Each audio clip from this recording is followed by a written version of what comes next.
General studies smart CDP की series को आगे बढ़ाते हुए आज हम देखेंगे theory of multiple intelligence. Multiple intelligence की जो थ्योरी थी उसके बारे में कुछ पॉइंट्स देखते हैं।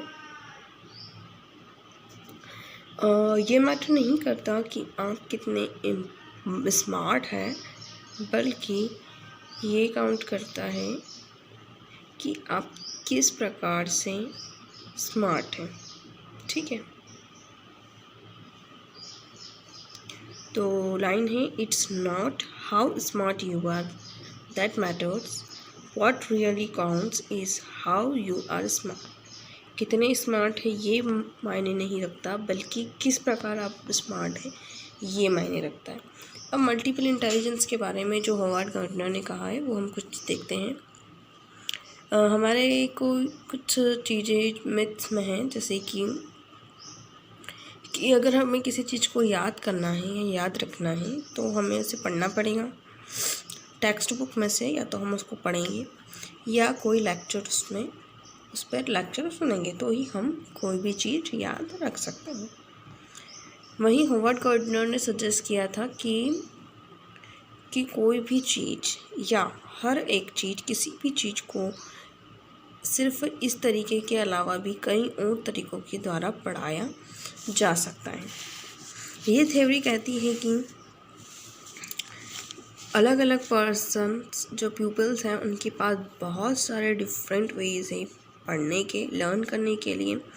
ट्रेडिशनल थ्योरीज को छोड़कर भी और भी कई हैं, है ना।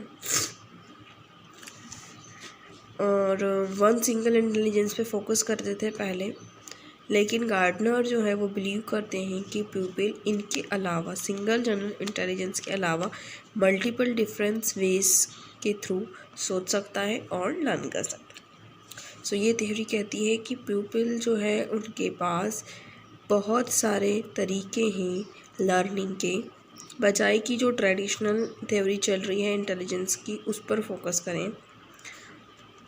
वो उन्होंने क्या दिया था, traditional theory one single general intelligence पे फोकस करती है, उसके अलावा हमारे पास बहुत सारे तरीके हैं लर्निंग के।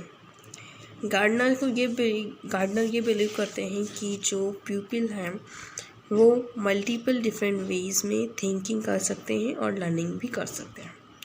अब उन्होंने जो डिफरेंट वेज बताए हैं वो देखते हैं कि वो डिफरेंट वेज क्या हो सकते हैं।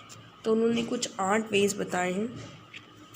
विजुअल स्पैटियल मीन्स पिक्चर के थ्रू, लिंग्विस्टिक, वर्बल इंटेलिजेंस मतलब वर्ड्स वाला, mathematical intelligence means number smart, kinaesthetic intelligence मतलब बॉडी स्मार्ट, म्यूजिकल इंटेलिजेंस मतलब म्यूजिक स्मार्ट, फिर interpersonal people smart, intrapersonal self के थ्रू स्मार्ट, फिर नेचुरलिस्टिक इंटेलिजेंस मीन्स नेचर के प्रति स्मार्ट। तो जो होवार्ड गार्डनर ने डिफरेंट वेज के बारे में बताया था वो ये 8 डिफरेंट वेज है। यहाँ पर इसकी सिर्फ नेमिंग है और किस विशेष चीज़ पर ये चलते हैं वो हमने देखा। अब इसमें थोड़ा सा और डिटेल में देखते हैं। सबसे पहले उन्होंने लिंग्विस्टिक भी देखा था, जिसमें लैंग्वेज के बारे में देखेंगे हम। तो ये वो स्किल है जिसमें जो हमारी लैंग्वेज है उसको हम किस प्रकार से यूज़ कर रहे हैं, उसका प्रोडक्शन कैसे हो रहा है और उसमें चेंजेस क्या हो रहे हैं, ये सारी चीज़ें लिंग्विस्टिक में आती है। वहीं सेकंड है लॉजिकल। तो मैथमेटिक स्किल्स जो होती हैं उसमें साइंटिफिकली सोचना, उसमें प्रॉब्लम सॉल्व करना, ये सारी चीज़ें लॉजिकल में आती हैं। मैथमेटिक्स में कई सारी प्रॉब्लम्स होती हैं, उन्हें सॉल्व भी करना भी इसमें आता है और साइंटिफिक तरीके से सोचना भी इस ही लॉजिकल वे में आता है। वहीं हमारा थर्ड है spatial skills in forming visual images and patterns. तो वो स्किल जिसके थ्रू आप विजुअल इमेजेस, पैटर्न्स के बारे में सोच सकें, समझ सकें, उन्हें बना सकें, तो ये सारी चीज़ें काय में आएगी, स्पैटियल में आएगी। नेक्स्ट है म्यूज़िकल। तो इसमें sensitivity to musical rhythms and pattern. Music में भी जो हम सुनते हैं उसमें कई सारी चीज़ें होती हैं, बहुत सारे रिदम्स होते हैं, पैटर्न्स होते हैं, ठीक है। उतार चढ़ाव, कहाँ पे किस तरीके से गाना है, कहाँ पे अपने सुर को ऊपर ले जाना है, नीचे ले जाना है, खींचना है, ठीक है, जोर कहाँ देना है। तो ये सारी जो चीज़ें हैं म्यूज़िक से रिलेटेड, वो सारी म्यूज़िकल वाले पोर्शन में आएगी। वहीं आता है बॉडी काइनेस्थेटिक, तो यूजिंग होल और portion of the body flexible and creativity. Body kinaesthetic में आपकी बॉडी के बारे में सारी चीज़ें आएंगी, उसकी फ्लेक्सिबिलिटी कैसी है, आपकी बॉडी में क्रिएटिवली क्या कर सकते हैं, तो ये सारी चीज़ आपकी बॉडी को यूज़ करना, ये सारी चीज़ें बॉडी काइनेस्थेटिक में आती हैं। वहीं हम बात करते हैं इंटरपर्सनल की, तो मेरी थोड़ी टंग ट्विस्ट हो रही है। तो इंटरपर्सनल में आएगा sensitivity to subtle aspects of others behaviour, दूसरे के बिहेवियर्स को समझना ही हमारा इंटरपर्सनल कहलाता है।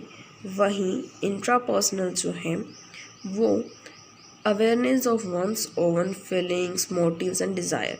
बहुत सारे लोग ऐसे होते हैं कि जिन्हें खुद की फीलिंग्स के बारे में ही नहीं पता होता है कि वो आखिरकार चाहते क्या हैं, और वो करते कुछ और ही हैं, जबकि उन्हें खुशी किसी और चीज़ से ही मिलती। तो अगर हम अवेयर हैं खुद के लिए, खुद की फीलिंग्स के लिए, खुद के मोटिव्स के लिए, खुद के डिज़ायर्स के लिए, तो उसे हम इंट्रापर्सनल में रखेंगे। वहीं हमारा लास्ट है 8 number naturalistic, sensitivity to the features of the natural world.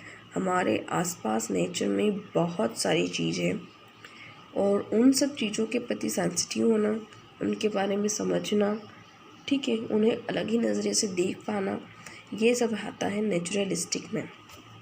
लेकिन इतना सब कुछ बताने के बाद भी कुछ क्रिटिक्स जो थे वो मल्टीपल इंटेलिजेंस के थे, उसको हम देख लेते हैं।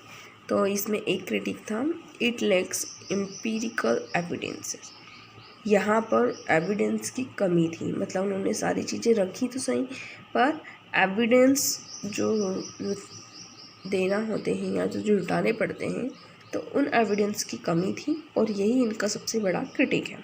सो फ्रेंड्स, आज हमने हॉवर्ड गार्डनर का मल्टीपल इंटेलिजेंस थ्योरी समझा, उसके कुछ 8 डिफरेंट काइंड से इंटेलिजेंस का उनके नाम देखे और उनको डिटेल में पढ़ा, वहीं थ्योरी क्या कहती है ये देखा। सो आई होप आपको मल्टीपल इंटेलिजेंस थ्योरी समझ में आई होगी, और अगर कुछ प्रॉब्लम आती है तो आप बिल्कुल मुझे कमेंट करिए, मैं आपकी प्रॉब्लम को नेक्स्ट वीडियो में ज़रूर सॉल्व करूँगी। और अगर कुछ और पॉइंट्स आप समझना चाहते हैं इस थ्योरी से रिलेटेड, तो उसके बारे में भी मुझे कमेंट करें, मैं वो पॉइंट्स नेक्स्ट वीडियो में अपने लूँगी। So thank you for now, bye bye.